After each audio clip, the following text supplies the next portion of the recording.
Okay, this is Little Red, and I wanted to say hi. She's a 2-year-old, well, coming 3 pretty soon, officially, but I don't know when her birthday is, so unofficially she might be 3 in spring next year, but the Jockey Club looks at it that way for their own purposes. Anyway, fillies are definitely not when you're taking them to their first time start and letting them know about their focus racing. She reminds me a lot of a filly I had. I was very fortunate to have. I had bred it from a Stafford Farms horse, Overcharger, who was a Grade 1 stakes horse, and I bred her to Fly So Free. And the year I bred her to Fly So Free, her half-brother, well, essentially half-brother, won the Dubai, the big one. Anyway, I was ecstatic. She was a precocious filly, and this filly reminds me a lot of her. As you go along in the years and decades, you have families, and you bring your library, each rider, trainer, coach, that's worth their salt, bring their library of a lot of horses. And what I mean by that is you'll have horses that remind you of other horses in similarities, not all together. Once in a blue moon maybe, but basically I'm grooming her to do her first time start this spring. And she's precocious, to say the least. She's a filly. I like her a lot. A lot of people don't like fillies when they go in and out of heat cycles. They are not like a colt, wham bam, thank you ma'am. Generally speaking, I've met, I had a nice Hawaii colt 30 years ago, Hawaii colt. I forget, out of a Gene Splicer mare or something. Anyway, he was more like filly demeanor. He took things personally or personalized them. And so a lot of colts don't. They just think it's one big game, and if a rider gives him a whack, they think, oh gosh, he likes me. Fillies are not like that. Anyway, she's been saddled and put around the stall, turned in the stall with the rider, and now I'm going to finish her off, so to speak. I'm going to warm up her back because it's chilly, but even in the summertime or warm weather, I've noticed fillies, maybe it's because they're ovaries, I don't know, their mentality for sure. When you warm up their back, later on I won't have to do that. You can get right on and go out to the shed row and go to the track. But you're planting or you're imprinting a memory. So if you imprint the memory of a colt back affiliated with the colt saddle and with a heavy rider, this is not a good memory for fillies. Anyway, this is how I do it with the fillies for the last 30 years. And I've gotten all of them successfully to their first start, mentally and physically. So it's a mental thing more with fillies. That's why a lot of trainers don't like fillies. You have to finesse the fillies. So here we go.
272AU Hanover, WOXR, Skyler Falls, Burlington at 90.9, in Brattleboro at 94.3, in Rutland at 92.5, and at DPR.net. I'm Walter Parker. Thanks for listening to and supporting Vermont Public Radio. It's 1 o'clock.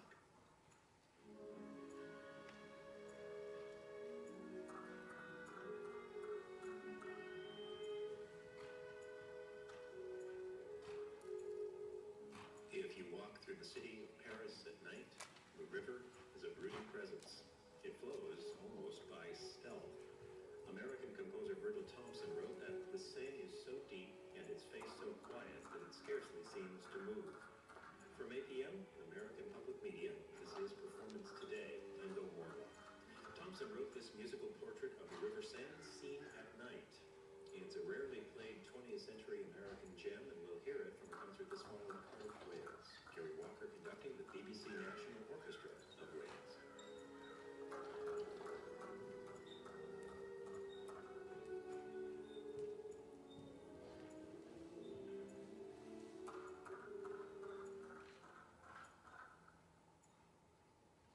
The BBC National Orchestra of Wales, the only professional orchestra in the country. They're based in Cardiff, but they play all over Wales and do international tours as well. This is a recording they made with conductor Richard Hickox, a tribute written in 1942 by Edmund Rubro.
Might have been wondering why she was lucky. I wish I got a shot of her coming up the ramp. But she already knows what the saddle is, and she does not think it's a good thing. That was her turns in the stall by someone that did a very good job. But her association, and again, being a filly, is you don't want that mindset. Those don't win races or do years of happy dressage. So we're going to change the mindset, and actually,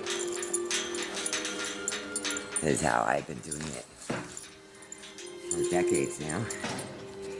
And that way, she affiliates the saddle with her back is warmed up. It's not a weird, scary moment.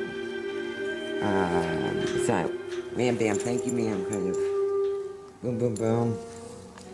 And eventually all horses I was galloping myself every morning, because I didn't want people around that made the horse skimmish. So I taught him I got off my muck bucket, and that way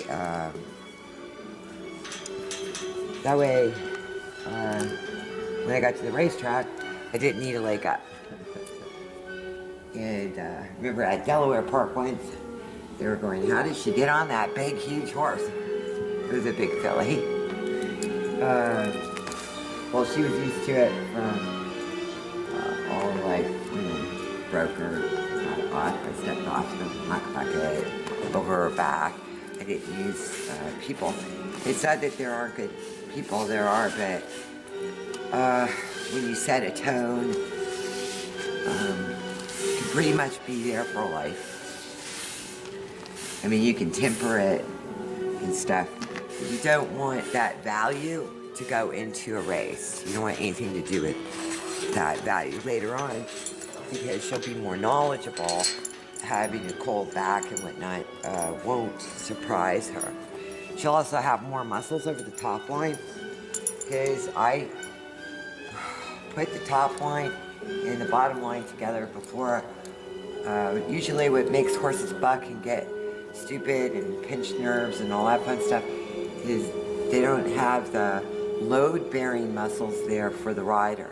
So they're having to make those and have the soreness of the rider. Because in the old days, 40 years ago, when I started breaking horses in 1975, whatever that was, in California, it was about the second, usually the third day, that the horse would get kind of upset. But I figured it out. It didn't take MIT math. The muscles had gotten sore, right? And then indirectly, directly, you're teaching the horse to buck because they don't have the muscles to bear the weight to go out and jog, whatever, and all that. So about 20 years ago, I turned it around. I said, well, I'm going to put some muscles there before I actually get on. Now I would saddle, bridle. She has a mouth. She knows direct, indirect rein, open rein. And she's starting to hold a bit in her mouth herself on the bars of her mouth. And she knows how to come off the leg because of the long reins. So when you get on outside for the first time, you're going to have a pretty straight line. It won't be like the babies going out like this. I have a filly I broke online a couple years ago. Her name was Revelations, and she was even shorter coupled than this. And if she wanted to, then she could have been a double. But I've gotten, knock on wood, 100% success rate. And that goes for the legs too. Because when they jump around, and they're not only learning psychologically, mentally associating it, they're also putting a lot of concussion on their joints and twisting their fat lap joints. And then that's how you get tendons. So I'll put this on fairly light. He hunted for old manuscripts. And then next spring, pack her up in the paddock, pull up the girth, and she won't have a cold back. But it's preparing them physically and mentally. And it's important that they trust you first. Like I've been doing other stuff with her. Well, the long way. So, here's a piece from the early 1700s by Georg Philipp Telemann, a sweet and G minor, and by extension, familiar with me. For instance, I had the saddle on the gate coming up the ramp. She did not want to come up the ramp. So just little things like that. If you prepare a horse and do it in pieces instead of all wham bam thank you ma'am in, you know, like an industrial shed row. Industrial shed rows have to do that. They have 100 horses to get out every morning. How are you going to do it? You have 50 million riders, you have to go wham bam thank you ma'am. I never liked the industrial way, although I worked for it in California and East Coast, and I learned a lot. But I think a lot of good horses fall through the cracks because ultimately it becomes that you find a horse in spite of the riffraff or the industrial way of, I call it, the chain gang. So that's my opinion. And so far, I've had 100% make it to their first start. So my batting average is way higher than the industrial guys. Because most of you people don't see all the horses that never even see the racetrack. They get into problems mentally, usually physically, usually both. Really wonderful Nijinsky colt. I paid back in the 80s $750,000 for. He was by Nijinsky out of a really great mare. And they never did get him to the track. And those were the heavyweight big guys. But they learn, these guys learn directly and indirectly. If you're nervous and scared or angry or pushy, or especially the fillies. Fillies can be rock solid. Like she'll be so consistent and wham bam thank you. once she understands what her job is. They don't like it usually thrown at them. I keep this fairly loose. It's just a shadow roll. I got used to using it. Because I like to see the barometer of their mouth. Maybe for a race I snug it up, but I usually have it on there to encourage them to close their mouth, but not discourage them from using their mouth. They tell you if you're going too far with your mouth, your tail, and your ears. If you take all the symptoms or guidelines that you can watch how a horse is away, how are you going to read them when they're tired or something's wrong or whatever? So this is just an encouragement to close their mouth and not a discouragement to open their mouth. Good contradiction. So I gradually put it up the hole, and I'm talking to the camera because she doesn't know that you're not standing there physically, but it's relaxing to her. And it's like say la vie, you know? You have to do everything to say la vie.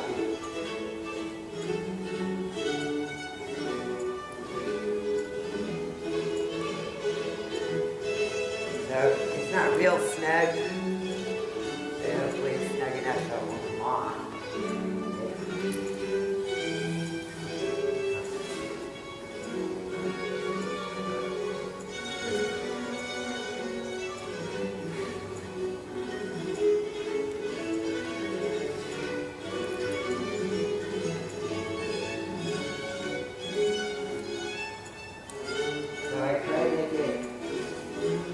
Going to hump a little bit. I try not to make a big deal out of it.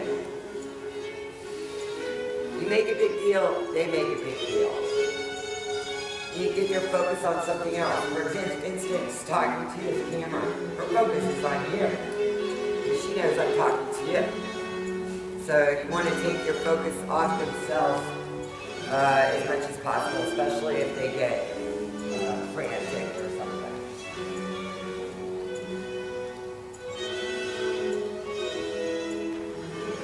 So it's been some weeks since she's had a girth on. Let me tell you this, Billy has his hooves in her. She doesn't like you.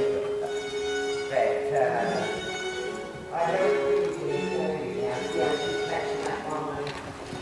But now she has a saddle on. And so she's making it a day.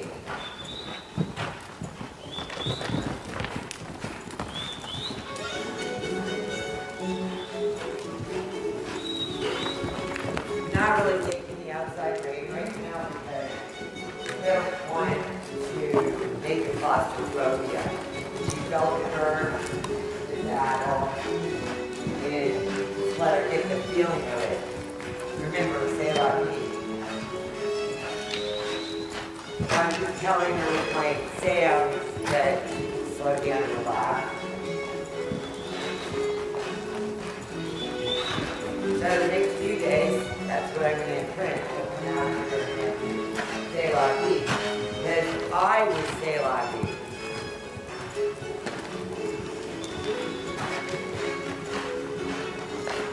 Oh. She knows me that stuff. I'm going to say good girl. It's the first time that she's heard that. She already has an association. That's the big thing, association. If your filly or any horse associates with saddle, bridle, whatever your focal point is, the bitter taste, that's what you're going to get. And fillies, racehorse fillies, especially, because like I said earlier, good girl. Now, like I said, birds on the snug, I put on snug and I put blankets when you come out. It just slipped. But I knew she really was nonchalant, didn't know that the girth was up. So now I'm going to snug it up in a minute.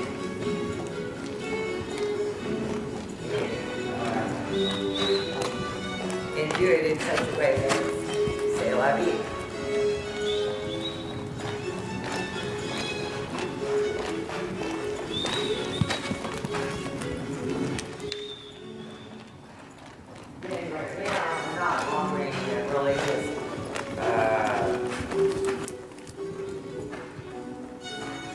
shoulders open so she doesn't feel trapped or,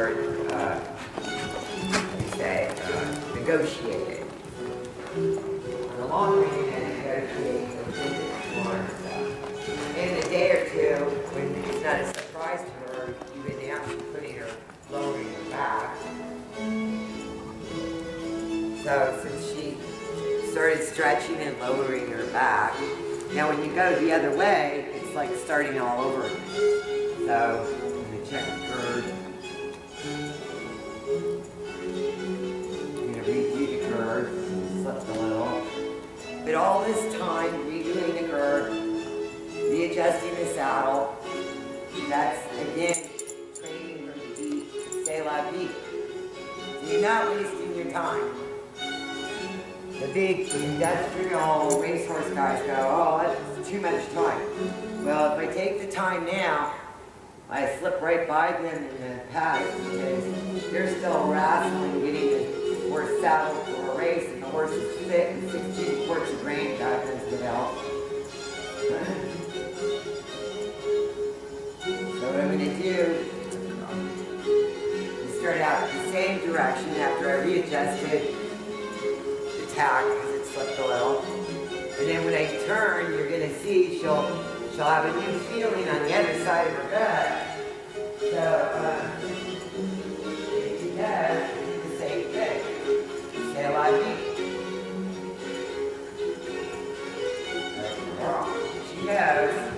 See how her ears are.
Then after she's say lucky with this, I'm going to get a heavier saddle and heavier saddle. So this filly never associates saddle and or gait with something uncomfortable. And there's only a couple of riders I think that were able to sit on a horse and be there but not be there. And I really mean that. It sounds like a contradiction. One rider in Louisiana, probably the best one. There was another one from Mexico, and then California got 25 years ago. And he had amazing hands, and it was really remarkable to watch those people balance on really tough riding horses and never get upset or yell, nothing, and they were like invisible on the horse, and the horse just quieted down. This is my shtick that I used for the last 30 years of raising and training babies.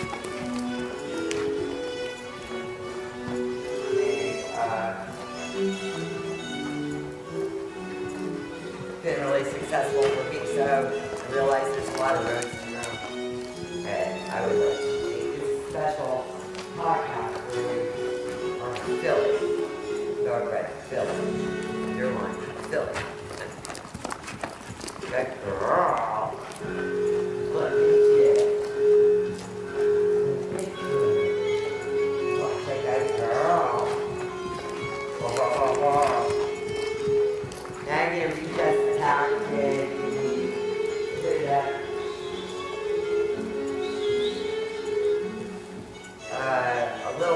snug. And ended it there. And tomorrow, then she has time to think about it. She's a very smart filly, so the second time with this filly is probably going to be a charm. The good ones are like that. You don't have to do it over and over and over. So you just get used to that.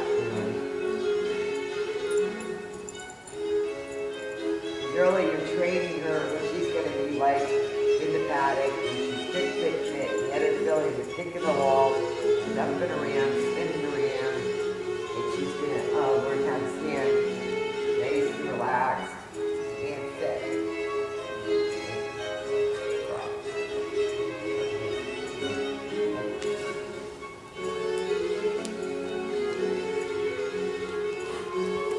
Because I've done a lot of first-time starters, and then 50% of them were fillies. And if you prepare them now for the event to come, you don't end up like what I see on the racetrack too often, or spinning. I even saw a first-time starter racing Texas, and I was in this stall saddling the other stall, and the horse went over and got casted into the paddock. You guys are talking. So we'll just make one more turn, and that'll be that. Because you want to hit the horse confident, relaxed, and all that stuff. That's the last thing they remember is the first thing they're going to associate with.